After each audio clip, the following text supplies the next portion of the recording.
कि भरत सरिस को राम सनेही जग जप राम राम जप जी। सारा संसार राम राम कहता है, लेकिन श्री राम जी भरत भरत कहते हैं। देखो, भगवान भक्त का स्मरण करता है, भक्त भगवान का स्मरण करता है, लेकिन भगवान भक्त का स्मरण करता रहता है। चिंतन वो भक्त का ही करता है। कौन भक्त मुझे बुला रहा है, कौन भक्त मुझे याद कर रहा है, कितना दुखी है वो मेरे नाम को जप रहा है। भगवान हमेशा यही चिंतन करते हैं और वो भक्त को निरंतर भजते रहते हैं। किसको भजते रहते हैं? भाई भक्त का नाम लेना ही भजना है। भगवान भक्त का नाम लेते रहते हैं, वही भजना है। भक्त को निरंतर भगवान भजते रहते हैं। वैसे भजन का एक अर्थ सेवा है। भज सेवायाम धातु से भजन शब्द निष्पन्न हुआ है। एक भज सेवायाम धातु है संस्कृत में, तो इस धातु से भज सेवायाम धातु से भजन शब्द बना है। इसका मतलब यह है कि हम अपने हाथों से अगर सेवा कर रहे हैं तो ये भजन हो रहा है। हम अपने हाथों से अगर सत्कर्म कर रहे हैं तो हमारे हाथों से क्या हो रहा है? भजन हो रहा है। ये हाथ सेवा के लिए हैं, सत्कर्म के लिए हैं। निश्चित रूप से ये भजन हो रहा है इन हाथों से। वाणी से भजन करना भी भजन है। मौन होकर भगवान का ध्यान करते हुए भजन करना भी भजन है। लेकिन अपने हाथों से सेवा करना भी बहुत बड़ा भजन है। इसलिए इस सेवा रूपी भजन से किसी को चूकना नहीं चाहिए। सेवा करते रहो इन हाथों से। ये हाथ सेवा के लिए हैं, किसी पर उठाने के लिए नहीं। हाथ जब सेवा में लग जाता है तो उस हाथ को रघुनाथ जी पकड़ लेते हैं। समझ गए हो कि नहीं? और ये हाथ अगर किसी के ऊपर उठ जाता है तो याद रखना भगवान दूर हो जाते हैं। कहते हैं हाथ का दुरुपयोग कर दिया। हाथ जो है रघुनाथ के हाथ में तब पहुंचता है जब हाथ से सेवा होती है। रज की एक बड़ी बढ़िया बात याद आ गई है। अहिल्या जी ने भगवान की चरण रज प्राप्त की। संत ने कहा, विश्वामित्र जी ने, गौतम नारी शापवश उपल देह धर धीर, चरण कमल रज चाहती,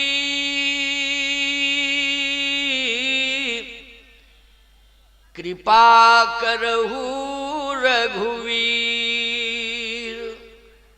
ये चरण रज चाह रही है, इसको थोड़ी सी आप चरण रज दे दीजिए। जो भक्त होते हैं वो रज ही मांगते हैं। केवट ने क्या मांगी थी भगवान से? रज। केवट ने क्या मांगा? रज ही तो मांगा। केवट ने कहा, जो प्रभु पार अवश्य गा चहू, तो मोहि पद पदुम पखारन कहू। इसका मतलब है, पद पखारने का मतलब है चरण रज प्राप्त करना। पद पखारने का अर्थ क्या हुआ? चरण रज प्राप्त करना। आप चरण पखारने के लिए कह दीजिए, मैं आपके चरण का चरणोदक ले लूं, उसी में तो रज रहती है। चरणोदक में रज रहती है। अच्छा बोलो भाई, अहिल्या पाषाण की है, चरण रज से उसका उद्धार हुआ। केवट हाड़ मांस का है, वो भी चाहता है कि चरण रज मिल जाए तो मेरा उद्धार होगा। बिना चरण रज के उद्धार होने वाला नहीं है। गंगा के किनारे रहता है। प्यारे, गंगा एक ऐसी पुण्य सलिला है कि गंगे तो दर्शनात् मुक्ति। गंगा जी का दर्शन कर लिया जाए तो मुक्ति मिल जाती। क्यों मिल जाती ना? मुक्ति दर्शन मात्र से। स्नान कर लिया जाए तो कहना ही क्या। लेकिन दर्शन हो जाए गंगा जी के तो मुक्ति हो जाती है। लेकिन केवट कहता है कि आपका चरणोदक लेकर के मैं मुक्ति प्राप्त करना चाहता हूं। वस्तुतः अगर विचार किया जाए तो गंगा भी भगवान के चरण का चरणोदक है। क्यों भाई? गंगा क्या है? भगवान के चरण का चरणोदक है। विष्णु पादोत्कम, भगवान विष्णु के पद नख का ये रज है। भगवान के चरण प्रक्षालित हुए, भगवान के चरण ब्रह्मा जी ने धोए, कमंडल में जो जल आया उसी में गंगा प्रकट हो गई। नख निर्गता मुनि वंदता, नख निर्गता मुनि वंदिता, त्रैलोक पावन सुरसरी। पद नख से गंगा जी निकली। इसका मतलब है कि गंगा जी भी चरणोदक हैं भगवान की। लेकिन गंगा के समीप रहता है परंतु फिर भी चरणोदक चाहता है। बोलो चाहता है कि नहीं? प्यारे एक बात आपको बताएं, गंगा में आप स्नान करने जाएं और गंगा जी में आपने स्नान कर लिया, गंगा में जाके स्नान कर लिया, ये अलग बात है। लेकिन आपके माध्यम से गंगा प्रकट हो जाए तो अलग बात है। बोलो भाई। ब्रह्मा जी ने चरण प्रक्षालित किए, गंगा ब्रह्म कमंडल में आ गई। भगीरथ जी ने तपस्या की तो गंगा जी धरती पर उतर आई। वही गंगा जो है भगवान शिव की जटाओं में समाहित हो गई। और महाराज भगीरथ ने तपस्या की तो तपस्या के बल पर गंगा पृथ्वी पर आ गई, प्रवाहित होने लगी। लेकिन सत्य तो यह है कि जो काम ब्रह्मा ने चरण धोकर कमंडल में किया, गंगा को प्रकट किया, वही कार्य केवट ने भगवान के चरण कठौते में धोकर नई गंगा को कठौते में प्रकट किया। अब कल्पना करो, कहां ब्रह्मा और कहां केवट। बोलो जमीन आसमान का अंतर नहीं है। कहां ब्रह्मा और कहां केवट। ब्रह्मा याद रखना सृष्टि की रचना करता है। बोलो भाई। वेदों का निर्माण करता है ब्रह्मा। वेदों की रचना ब्रह्मा के द्वारा हो रही है। यद्यपि भगवान की श्वासाओं से वेद निकले हैं लेकिन ब्रह्मा जी ने विस्तार किया है। ब्रह्मा सृष्टि के बहुत बड़े सहयोग करता है। ब्रह्मा बहुत बड़े विद्वान हैं। ब्रह्मा की अनंत महिमाएं हैं। ब्रह्मा जी का इस सृष्टि में बहुत बड़ा आदर है। बड़े बड़े योगेंद्र, मुनेन्द्र, हंस, परमहंस, अमलात्मा, विमलात्मा ब्रह्मा के माध्यम से ब्रह्म को प्राप्त करते हैं। इसके माध्यम से, ब्रह्मा के माध्यम से ब्रह्म को प्राप्त करते हैं। वो ब्रह्मा भगवान के चरण धोकर कमंडल में गंगा को प्रकट करते हैं। लेकिन एक मजदूरी करने वाला मजदूर केवट, जो सामान्य और जाति में भी ऐसी जाति में पैदा हुआ प्यारे, जिसको केवट जाति कहते हैं ना, निषाद केवट जो भी बोलते हो, सामान्य जाति में पैदा हुआ। बोलो हुआ कि नहीं? अब तो जाति सूचक बात कहना भी उचित नहीं होता है ना, है नहीं? इसलिए संकेत में ही कह देना ठीक रहता है। बोलो ठीक है ना? कोई जाति वाला अपने आप स्वयं कहे कि महाराज मैं तो इस जाति का हूं, ये अलग बात है। लेकिन भैया महात्मा वैसे तो सब अपनी अपनी जाति में पैदा होते हैं, लेकिन परमात्मा और महात्मा ऐसा होता है जो सब जातियों में जाता है, सबका कल्याण करता है। एक परमात्मा और महात्मा सबका कल्याण करता है। अब सोचिए जरा, ये बेचारा मजदूर मजदूरी कर रहा है, नाव चलाता है, लेकिन भगवान स्वयं चल के आए कि नहीं आए? आए स्वयं चल के। और सुनो किसको छोड़ के आए हैं इसके पास? ब्रह्म धाम छोड़ के आए, शिव धाम छोड़ के आए, हरि धाम छोड़ के आए। बोलो आए भगवान के नहीं? हरि धाम छोड़ा, शिव धाम छोड़ा, ब्रह्म धाम छोड़ा, अयोध्या धाम छोड़ा। बोलो छोड़ा अयोध्या धाम की नहीं? दशरथ को छोड़ा, कौशल्या को छोड़ा, राज्य को छोड़ा, स्वयं सरजू को छोड़ दिया। बोलो सरजू तट छोटा कि नहीं छूटा है? ये सब छोड़ा, लेकिन प्यारे केवट की तलाश की। किसकी तलाश की? केवट की तलाश की। सबको छोड़ दिया लेकिन तलाश केवट की। आपका वो तो यात्रा का क्रम था, इसलिए उसमें पहुंच गए। तलाश क्या? यात्रा का क्रम था, जा रहे थे वन, उसी बीच में गंगा जी मिल गई, वही वो रहता था, इसमें तलाशने की क्या बात? देखो एक बात बताएं, तलाशा है भगवान ने केवट को, वो मिला कहां है? उसको तो तलाश रहे हैं, वो मिला नहीं है, उसको तलाश रहे हैं। प्रमाण क्या है? गोस्वामी जी कह रहे हैं, तुलसी जिनके पद पंकज ते, तुलसी जिनके पद पंकज ते, प्रगति तटनी जो हरे अघ गाढ़े, ते प्रभु या सरिता तरवे को, मांगत नाव करारे हुए ठाणे। इसका मतलब है कि मिट्टी के पहाड़ पे भगवान चढ़ गए, उसको देख रहे, भैया तू है कहां, आजा मेरे पास। तो ये तलाशना हुआ कि नहीं हुआ? जल्दी बोलो, इसको क्या बोलते हैं? तलाशना ही तो बोलते हैं। खोज रहे हैं कि तू आजा, कहां है, मैं तेरी तलाश कर रहा हूं, तू दिखाई नहीं दे रहा। जब व्यक्ति दिखाई नहीं देता है तब व्यक्ति ऊंचाई पे चढ़ के देखता है। जल्दी बोलो, जब दिखाई नहीं देता है कोई व्यक्ति तो कहां चढ़ता है? वो ऊंचाई पर चढ़ता है, उसको देखता है। तुलसी जिनके पद पंकज ते, प्रगति तटनी जो हरे अघ गाढ़े, ते प्रभु या सरिता तरवे को, मांगत नाव करारे हुए ठाणे। मिट्टी के पहाड़ पे चढ़ गए भगवान और लक्ष्मण से कहा, लक्ष्मण तुम मत चढ़ो मेरे साथ, तुम तो जहां सीता जी हैं वहीं रहो, तुम्हें मेरे साथ मिट्टी के पहाड़ पर चढ़ने की जरूरत नहीं है, मैं स्वयं चढ़ के देखूंगा वो है कहां।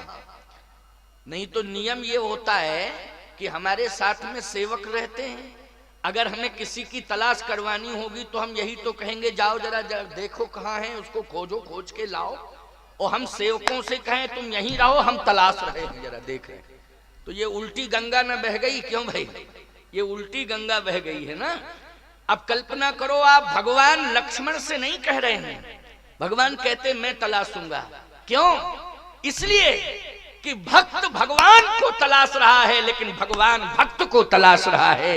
यही पारस्परिकता है भक्त और भगवान के बीच में, भगवान के मध्य में, भक्त और भगवान के मध्य में।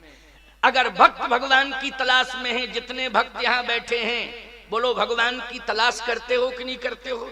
यज्ञ में आए हो, क्यों आए हो? भगवान की तलाश करने। सत्संग में क्यों आए हो? भगवान की तलाश करने। मेरे पास क्यों आए हो? भगवान की तलाश करने। स्वामी जी भगवान को बता दो कहाँ है। यज्ञ से कहते हो यज्ञ भगवान, भगवान से मिला दो कहाँ है। सत्संग में कहते हो कोई शब्द, कोई मार्ग ऐसा मिल जाए जिस मार्ग पर चलकर हम भगवान तक पहुंच जाएं। यही आशा अपेक्षा है कि सत्संग के माध्यम से कोई ऐसा मार्ग मिल जाए। बोलो मार्ग मिल जाए, इसी की तलाश में हो कि भगवान प्राप्त हो जाए। सीधी सी बात यह है कि भक्त भगवान की तलाश कर रहा है, लेकिन भगवान भी भक्त की तलाश कर रहा है। भगवान यही तो खोज रहा है कि मेरा भक्त कहाँ है, मेरा भक्त कहाँ है। वो लोग खोज रहा है कि नहीं भक्त को। एक बात आपको बताएं, ये अपने को भक्त ही मानता है, ये मजदूर करने वाला जो केवट है, मजदूर करने वाला केवट, मजदूरी करने वाला केवट, मजदूर जिसको बोलते हैं, ये मजदूर केवट अपने को भक्त मानता है। जैसे श्रृंगबेरपुर का एक राजा है गोहराज, निषाद कहते हैं उसको, क्या कहते हैं, गोहराज। तो गोहराज अपने को राजा मानता है। वो क्या मानता है कि मैं राजा हूं। वो है ही राजा, वो वैसे मानता क्या है, वो तो राजा है ही। लेकिन प्यारे ये श्रृंगबेरपुर में ही रहता है, लेकिन अपने को मानता क्या है, भक्त। मजदूरी करता है, यही प्रतिपालों सब परिवारू, और नहीं जानो कछु और कवारू। यही प्रतिपालों सब परिवार, परिवार प्रतिपाल के लिए मैं नाव चलाता हूं। ये हमारा विरासतन धंधा है। बोलो, नाव चलाने वालों का विरासतन धंधा यही होता है कि नहीं होता है, कि परंपरागत उन्हें नाव चलाने को ही मिलता है। इसी से मैं परिवार का प्रतिपाल करता हूं और मेरे पास कोई दूसरा धंधा नहीं है। लेकिन अपने को भगवान का भक्त मानता है, और भगवान का भक्त मानता है, ईमानदारी से बताओ, तभी तो वो कहता है कि प्रभु मुझे चरण रज चाहिए। क्या चाहिए, चरण रज। सही बात बतावें, आजकल के भक्त भगवान की तलाश करते हैं, और भगवान कहीं मिल जाए और पूछे क्या चाहिए, सबसे पहले तो सुन लो कान खोल के, 4 बेटे हैं, चारों की नौकरी लग जाए। हम 4 साल से परेशान हैं, 4 साल बाद अभी मिल रहे हो। बड़ी परेशानी हुई, खोजते खोजते ना जाने मड़मड़ा के यज्ञ में कितने साल गए कथा सुनने के लिए, लेकिन अब 4 साल में मिले हो। तो सीधी सी बात यह है कि 4 लड़के हैं, चारों की नौकरी लग जाए। अरे राम राम, भगवान मिले तो बच्चों की चिंता तुम्हें सता रही है कि बच्चों की नौकरी लग जाए। अच्छा, भगवान ने कहा चलो ये भी हो जाए। बिक रही है, उसकी रजिस्ट्री के लिए पैसा मिल जाए। बोलो भाई, तुमने मांगा है तो केवल जमीन जायदाद खरीदने के लिए धन मांगा, बेटे के लिए नौकरी मांगी।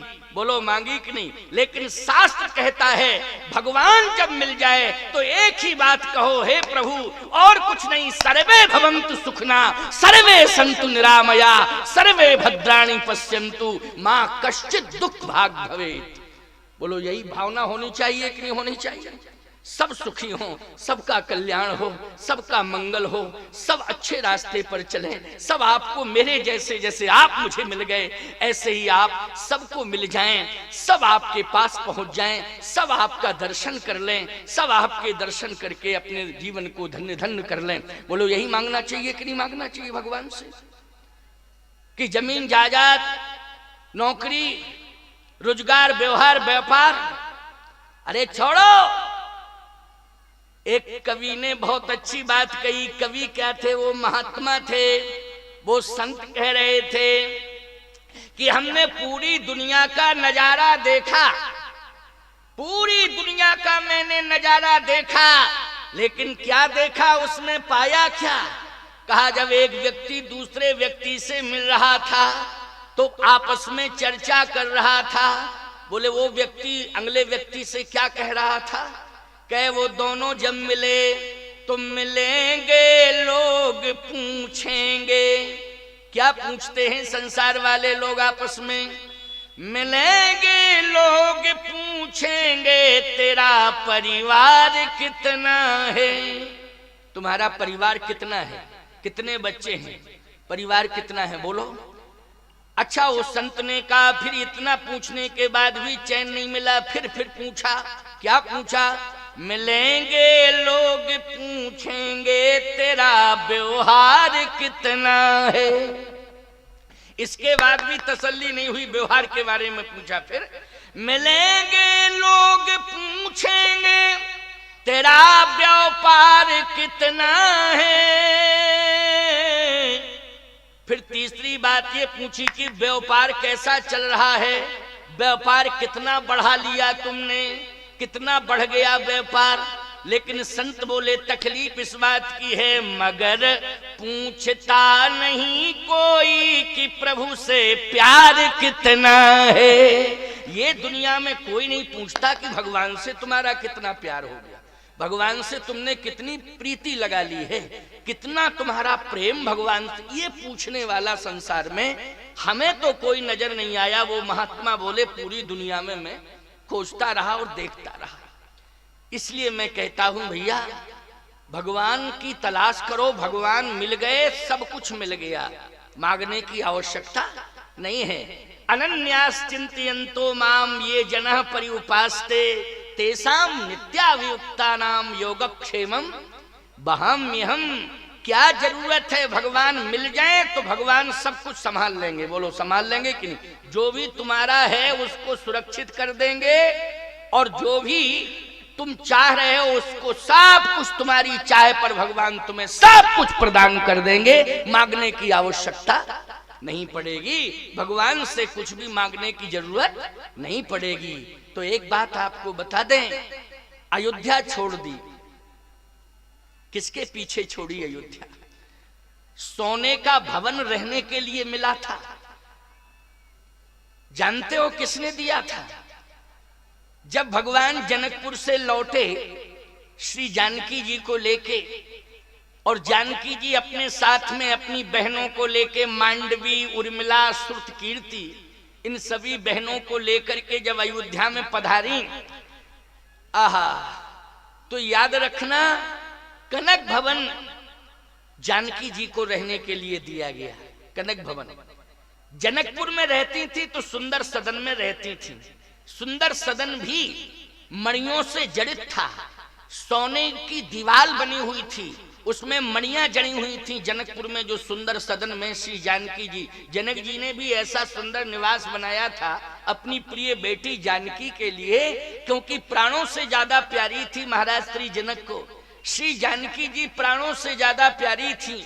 मैं एक बात कहता हूं, जनक जैसा ब्रह्म ज्ञानी संसार में कोई दूसरा नहीं है, लेकिन उस ब्रह्म ज्ञानी ने इतनी प्रीति की, इतनी प्रीति की, क्योंकि ब्रह्म ज्ञानी जो होता है ना, वो ब्रह्म से ही आकर्षित होता है। आपका वो तो बेटी से आकर्षित हो गया, ब्रह्म से कहां आकर्षित हुआ? मैं एक बात पूछना चाहता हूं आपसे, राम जी ब्रह्म है कि नहीं? तो सीता जी क्या है? कहा भक्तों की दृष्टि में सीता जी भक्ति हैं, ज्ञानियों की दृष्टि में सीता जी मुक्ति हैं, और वेदांतियों की दृष्टि में सीता जी शांति हैं। शांति सीता समानीता आत्मा रामो विराजिते, सीता शांति हैं। लेकिन सत्य कहता हूं, ब्रह्म ज्ञानियों की दृष्टि में राम और सीता दोनों ब्रह्म ही हैं प्यारे। गिरा अरथ जल बीच सम कहियत भिन्न न भिन्न बन्न हो सीता राम पद जिन्हि परम प्रिय खिन। जो राम ब्रह्म है वही सीता ब्रह्म है। राम सीता में कोई अंतर नहीं है, बस रूप अलग अलग है। ब्रह्म जो है मिथिला में बेटी बन गया, और वही ब्रह्म जो है अयोध्या में बेटा बन गया, लेकिन वस्तुतः ब्रह्म एक ही नहीं। लेकिन प्यारे जनक जी महाराज ने जिस समय भगवती श्री जानकी को प्राप्त किया तो एक सुंदर सदन बनाया, और सुंदर सदन में मणियां जड़वा दी। स्वर्ण जटित मणि जटित वो सुंदर सदन है, जिसमें सिय निवास सुंदर सदन। गोस्वामी जी कहते हैं ये सिय निवास का नाम क्या है? बोले सुंदर सदन। तो राम जी के निवास का क्या नाम है? बोले कनक भवन। राम जी के निवास का पता क्या है? बोले नाम है कनक भवन। और सीता जी जनकपुर में हैं, उनके निवास का नाम क्या है? सुंदर सदन। लेकिन दोनों सोने के बने हुए हैं, सोने के बने हुए हैं। तो सीधी सी बात यह है कि सुंदर सदन जनकपुर से छोड़ के आई, अयोध्या में कनक भवन मिल गया। बोलो मिल गया सीता जी को कि नहीं? राम जी को भी कनक भवन मिला। बोलो कनक भवन छोड़ करके राम सीता दोनों चल दिए कि नहीं? खजाना, बोले खजाना इतना बड़ा है कि अवध राज सुर राज सिहाही, दशरथ धन लख धनद लजाही। ऐसा खजाना देवराज इंद्र कुबेर लज्जित होते हैं, ऐसा खजाना। लेकिन वो खजाना छोड़ करके चल दिए, सरजू जी का तट छोड़ के चल दिए। लेकिन ईमानदारी से बताओ किसकी तलाश में? भक्तों की तलाश में। और असली भक्त उनको जानते हो? केवट मिला, गीधराज मिले, सबरी जी मिली। बोलो ईमानदारी से असली भक्त मिले कि नहीं मिले? जल्दी बोलो। और भगवान ने सबसे ज्यादा प्रेम किया इन भक्तों से कि नहीं? केवट, गीध और सबरी। सबरी गीध अजामिल तारे, सबरी के यहाँ इतनी भूख लगी कि मांग रहे हैं कि मुझे भोजन कराओ, जल्दी मुझे भूख लगी है। सबरी बोली हमारे पास तो कंदमूल फल हैं, अगर खाना हो तो खाओ। अरे कहे जो हो तो दो, भूखे हैं, अयोध्या से चले हैं, भूखे हैं, जल्दी खिलाओ। अब भूखे थे, बोलो संसार वालों को भोजन उपलब्ध कराते हैं, भूखों की भूख बुझाते हैं, प्यासों की प्यास मिटाते हैं। बोलो ईमानदारी से वो कौन? परमात्मा ही तो है। कौन है? परमात्मा। लेकिन आज कौशल्या जी के हाथ के व्यंजन अच्छे नहीं लगे, छोड़ के चल दिए, सबरी के यहाँ कंदमूल फल खाए। सीधी सी बात है कि हर पिता चाहता है कि मरने के बाद पुत्र के हाथ से मेरी अंत्येष्टि हुई, लेकिन महाराज दशरथ की अंत्येष्टि छोड़ करके गीधराज जी की अंत्येष्टि करने के लिए पहुंच गए। बोलो भाई, कहीं की क्रिया जथोचित निज कर कीन्ही, राम भगवान ने अपने हाथ से गीधराज की अंतिम क्रिया की है। और केवट आह, सारी दुनिया को पार करने वाला है वो परमात्मा। कितनी बड़ी नाव है, इतनी बड़ी नाव है उस परमात्मा की कि पूरी दुनिया उसमें बैठ के तरती है। बोलो पार होती है, पूरी दुनिया पार होती है कि नहीं होती है? परमात्मा की नाव इतनी बड़ी है, बोलो। लेकिन वह परमात्मा पार होने के लिए एक भक्त की नाव तलाश रहा है। बोलो तलाश रहा है कि नहीं? तो सीधी सी बात है कि भक्तों को भगवान पार करते हैं और भगवान को भक्त पार करते हैं। बोलो ये परस्पर प्रीति है कि नहीं? ये परस्पर संबंध है कि नहीं? और सुनिए बड़ी बढ़िया बात, भगवान ने एक बात जरूर कही। क्या? कि भक्त तुम्हारी नाव में बैठेंगे हम। नाव लाओ नाव। भक्त केवट ने कहा